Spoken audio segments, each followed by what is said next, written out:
Queridos hermanos y hermanas, el Evangelio de este cuarto domingo de Pascua nos habla de Jesús que ante un grupo de fariseos que cuestionan su actuar y su predicación, se presenta como el buen pastor que tiene una relación de comunión muy profunda con sus discípulos.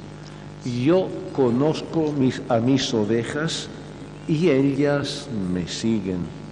Jesús conoce a sus seguidores no por referencia ajena ni por haber oído hablar de ellos, sino por estar con y en medio de ellos, compartir la existencia cotidiana y entablar con ellos lazos personales de amistad y de amor.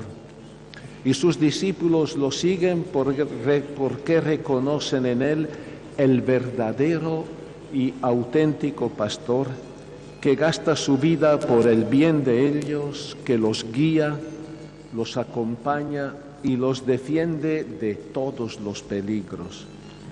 Ya en el Antiguo Testamento los profetas y los salmos presentaban la imagen de Dios como el pastor que tiene un inmenso amor para con Israel, el pueblo elegido, que se preocupa por él y que interviene a su favor cuando los pastores traicionan su vocación y se apacientan a sí mismos en vez que apacentar al pueblo. Ahora Jesús, al definirse el buen pastor, indica que ha sido enviado a asumir sobre sí en plenitud y con rasgos nuevos la misma misión del Padre. Y la voluntad del que me envió es que no pierda a ninguno de los que Él me ha dado, sino que lo resucite en el último día. Jesús en verdad es el buen pastor que se juega su vida poniéndose a disposición de todos, incluso de los fariseos que lo rechazan, para que conforme al mandato del Padre nadie se pierda y que todos tengan vida. Yo doy la vida eterna para mis ovejas.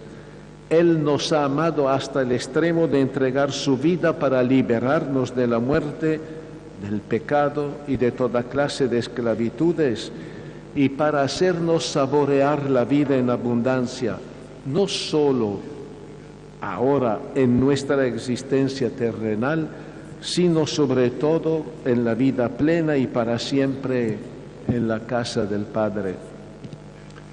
Mis ovejas no perecerán jamás y nadie las arrebatará de mi mano, como nadie puede arrebatar nada de las manos de mi Padre. La mano es signo de fuerza, de poder y de capacidad de actuar. Jesús ha recibido el mismo poder del Padre para fortalecer a sus discípulos, defenderlos de los lobos y de los ladrones que quieren arrebatar su fe y de los fautores del mal que confunden y desorientan. La actitud de Jesús, el buen pastor, que ha venido a servir y no a hacerse servir, y que ha entregado su vida por el bien de todos, contrasta con la actuación injusta y abusiva de los malos pastores del pueblo de Israel de entonces.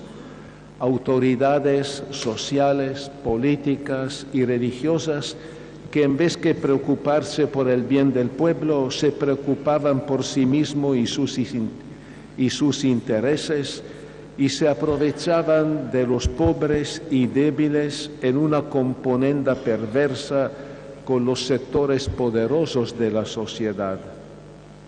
De la misma manera, la figura de Jesús buen pastor también cuestiona en nuestro mundo de hoy a autoridades que, sedientas de poder, se presentan como salvadores, que seducen a la gente con mentiras y promesas ilusorias, que imponen con la fuerza sus ideologías, que descalifican y persiguen a los antagonistas y que buscan sus propios intereses y no los del pueblo. Mis ovejas escuchan mi voz y ellas me siguen. El buen pastor ha venido para dar a todos la posibilidad de gozar de la vida plena, de la felicidad, y sin embargo pide dos disposiciones fundamentales: escuchar su voz y seguirlo. Es lo que hicieron muchas personas que lo encontraron en los caminos de Tierra Santa, en particular los pobres, los enfermos, los pecadores y los marginados, que siendo testigos de su actuación y predicación, escucharon su voz y lo reconocieron como el verdadero pastor y se hicieron sus discípulos. De la misma manera, nosotros, si queremos gozar de la vida plena, tenemos que escuchar la voz de Jesús, que es la voz del amigo, la voz del amor que hace rebosar el corazón de felicidad. Escucharlo para conocerlo en un encuentro de tú a tú y reconocer que Él está presente y actúa en nuestra vida, para seguirlo sin miedo y con la certeza de que en Él se apaga el deseo de verdad y de amor que tenemos en lo profundo de nuestro ser. Por eso, en este domingo del Buen Pastor, la Iglesia nos pide orar por todas las vocaciones. Todos tenemos la vocación a la santidad, especialmente por las vocaciones al sacerdocio y a la vida consagrada, que hoy han disminuido numéricamente en varias iglesias como la nuestra. No es que el Señor haya dejado de llamar a jóvenes, varones y señoritas a entregar su vida al servicio del Evangelio y de la Iglesia, sino que es nuestra respuesta la que falla, la respuesta de la comunidad, de nosotros sacerdotes, de los educadores cristianos, de la familia y de los jóvenes mismos. No acabamos de entender que la vocación sacerdotal y religiosa es un don de Dios para la comunidad, que la vocación es un llamado de un amigo, Jesús, como nos dice Papa Francisco en la exhortación apostólica Cristo vive, dedicada principalmente a los jóvenes. Regalemos a Dios lo mejor, tomemos conciencia de que todos nosotros somos responsables por las vocaciones. Oremos por los jóvenes para que escuchen la voz de Jesús y acompañémoslos con nuestro afecto y démoslo todo nuestro apoyo.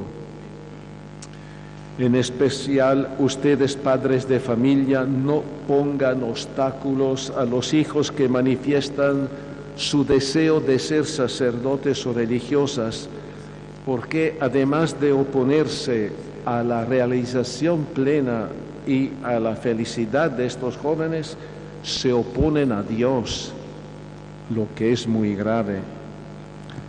Después de la comunión tendremos el testimonio del seminarista Mario Marcelo, que nos hablará de su decisión de seguir a Jesús, el buen pastor. Acojámoslo con cariño, y terminada la Eucaristía se nos entregará un pequeño dépliant y también el mensaje que los obispos en la asamblea de la semana anterior hemos preparado para todo el pueblo de Dios. Lo repartiremos al salir de la iglesia. El Señor es mi pastor, nada me falta. Amén.